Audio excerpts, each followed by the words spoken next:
Picture this. You're in your office, the AC humming a steady tune, a familiar backdrop to your daily grind. The fluorescent lights are buzzing softly overhead, and the gentle hum of computers fills the air. You're focused, diligently working on your tasks, feeling a sense of accomplishment as you tick items off your to-do list.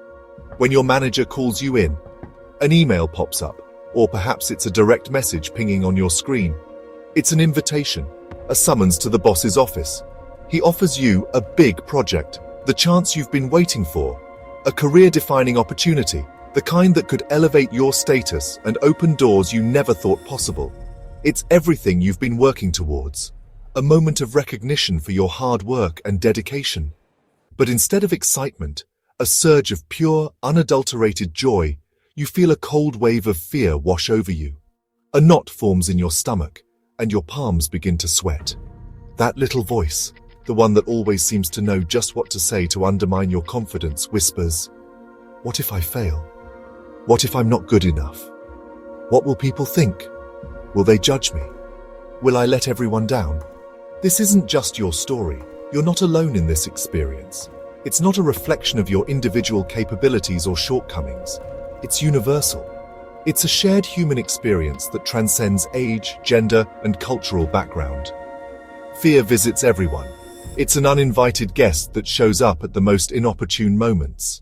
Before exams, when the pressure to perform is at its peak, pitches, or tough conversations. Those moments when you have to put yourself out there, vulnerable and exposed. We're taught to hide fear, to suppress it, to pretend it doesn't exist. We're told to be strong, to be brave, to never show weakness. But what if we saw it as a signal, not a weakness?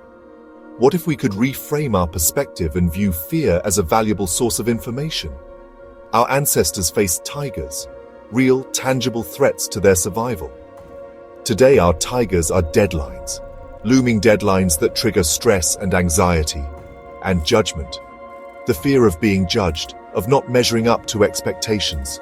We won't fight fear. We won't try to eradicate it completely, because that's an impossible battle. We'll understand it, listen to it, acknowledge its presence and try to decipher its message, and learn to walk with it, to coexist with it, to navigate life's challenges with fear as a companion, not an adversary. Together, we'll explore practical ways to manage fear, effective strategies for coping with anxiety and uncertainty, using awareness and positive affirmations, cultivating a mindset of self-compassion and resilience. Let's open the door and face this visitor with courage, with curiosity, and with a willingness to learn from its presence. What is fear? This thing we all experience, this feeling that can sometimes paralyze us. Simply put, it's an emotion, a powerful and primal one, triggered by a perceived threat. It's a fundamental part of the human experience, designed to keep us safe. The threat doesn't have to be real, just believable to you. It can be a memory, a future projection, or even a completely imagined scenario. Our minds are incredibly powerful at creating these perceived dangers. Your body reacts the same way to a real tiger. That immediate surge of adrenaline, the heightened senses, the instinct to fight or flee. Or a tough meeting, a looming deadline, or even just the thought of public speaking. The body doesn't always differentiate between a life-threatening situation and a stressful one. Heart races, palms sweat, breath quickens, stomach churns. Your body's alarm system is on, sending signals throughout your entire being, preparing you for action. Think of fear as your internal security guard, always on duty, scanning the horizon for potential dangers. Sometimes a bit too jumpy, perhaps a little overzealous in its protective duties. The guard sounds the alarm for real threats, genuine dangers that require immediate attention, and harmless ones alike, situations that, upon closer inspection, pose no actual risk.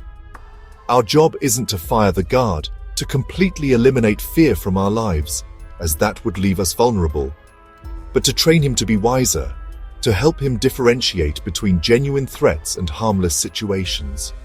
Fear isn't a flaw. It's not something to be ashamed of or to suppress entirely. It's your body's natural alarm, a built-in mechanism designed to protect you. When anxiety hits, when that familiar feeling starts to creep in, pause and say, "This is just my internal alarm, it's just my body doing what it's designed to do." Recognizing this, acknowledging the feeling without judgment, is the first step to control. You are not your fear, it doesn't define you, it's simply a sensation passing through you. You are the observer, the one who can witness the fear without being consumed by it. That shift changes everything. It empowers you to respond to fear in a more conscious and controlled way. Let's get scientific for a moment. Deep in your brain is the amygdala, the control room for fear. It scans for danger and hits the panic button, triggering the fight or flight response. Adrenaline and cortisol flood your body, prepping you to act. But in modern life, the danger is often just criticism or stress, not a tiger. Your body gets ready to fight or flee, but you just sit there, heart pounding. This mismatch causes much of our daily anxiety. Remember, your amygdala isn't your enemy, just an overprotective guardian. Thank it, reassure it, I am safe. This is just a challenge. With understanding, you can retrain your brain to respond calmly. Move from automatic reaction to conscious response. Become the calm manager of your own internal security team. Fear can become an invisible cage built from what-ifs. It keeps us stuck, afraid to take risks, try new things, or chase dreams. Fear of failure, rejection, or public speaking can stall your career and happiness. The cost?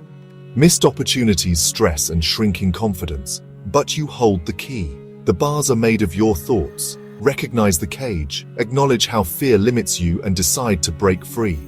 Awareness is powerful, it's the first step to change. The journey to freedom starts with that decision. The first secret: name your fear. Fear thrives in the shadows, vague and overwhelming. Drag it into the light by asking, what specifically am I afraid of? Break it down. Fear of failing, of judgment, of forgetting lines. Write it out. Each specific fear becomes a smaller, solvable problem. Now, create a personal affirmation to counter it. For example, I am well prepared. If I don't know an answer, I'll calmly say, let me find out. This replaces panic with a plan. Affirmations give your mind a new path to follow. Fear shrinks when you face it directly. The second secret: don't try to conquer fear in one leap. Use the Kaizen principle. Small, steady steps. Want a promotion? Don't start with the big conversation. Start by opening a document titled My Promotion Case. That's your first step.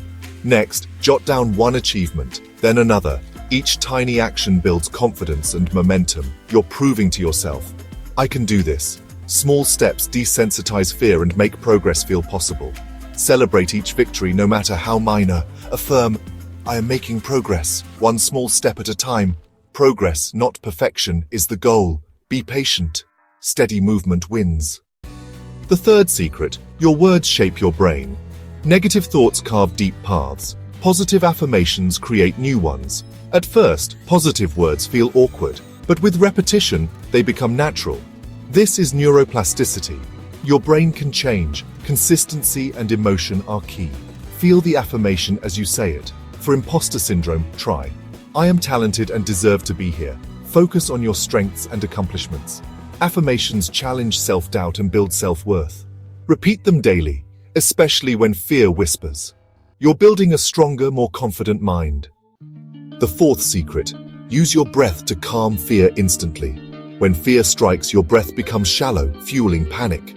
Interrupt this with box breathing. Inhale for 4, hold for 4, exhale for 4, hold for 4. Repeat. Focus on the breath, not the fear. This calms your body and anchors you in the present. Fear lives in the future. Calm lives in the now. Mindful breathing brings you back to safety, right here, right now. Use an affirmation as you breathe. I am here in this moment. I am safe. Each breath releases fear and welcomes calm. You're not denying fear. You're choosing your focus. Practice this whenever anxiety rises. Your breath is your anchor. Overcoming fear isn't about erasing it completely, as if it never existed. That's an unrealistic expectation. It's about fundamentally changing your relationship with it, understanding its origins, and diminishing its power over your decisions. It's about learning to dance with fear rather than being paralyzed by it. Fear can be a guide, offering valuable insights into what truly matters to you, not a master dictating your every move and limiting your potential. It can highlight areas where you need to grow and develop. Reclaim your power by making conscious, deliberate choices aligned with your values and aspirations, not automatic knee-jerk reactions driven by anxiety and insecurity. Take back the driver's seat of your life. Remember the 4 secrets, simple yet profound tools that can help you navigate fear's tricky terrain. Name your fear, acknowledge it, understand its roots, and strip away its mystery. Take small, manageable steps, breaking down overwhelming challenges into achievable actions. Use positive words, affirmations, and self-talk to reprogram your mind and build unwavering confidence. And breathe, using the power of your breath to calm your nervous system and regain control in moments of panic. These are simple, accessible tools you can use today, right now, to start shifting your relationship with fear. Don't expect instant transformation. Progress is gradual, a journey of small victories and incremental improvements. Be patient and persistent. Be kind to yourself. Acknowledge your efforts and celebrate every small win, no matter how insignificant it may seem. Each time you consciously face a fear, you strengthen your courage muscle, making it easier to confront future challenges. Start now. Pick one small fear, something that makes you slightly uncomfortable but not completely overwhelmed. Name it. Give it a label and understand what triggers it. Take a tiny step, a small action that moves you closer to confronting it. Create an affirmation, a positive statement that reinforces your ability to overcome it, and breathe, using your breath to center yourself and calm your nerves. You have more strength than you realize, more resilience than you give yourself credit for. Your dreams and goals are waiting on the other side of fear, beckoning you to step into your full potential. Take that first step, no matter how small or insignificant it may seem. You are more capable than you think, more resourceful than you imagine. The journey to a braver, more confident you begins now with this very moment. Let's walk it together, supporting each other every step of the way.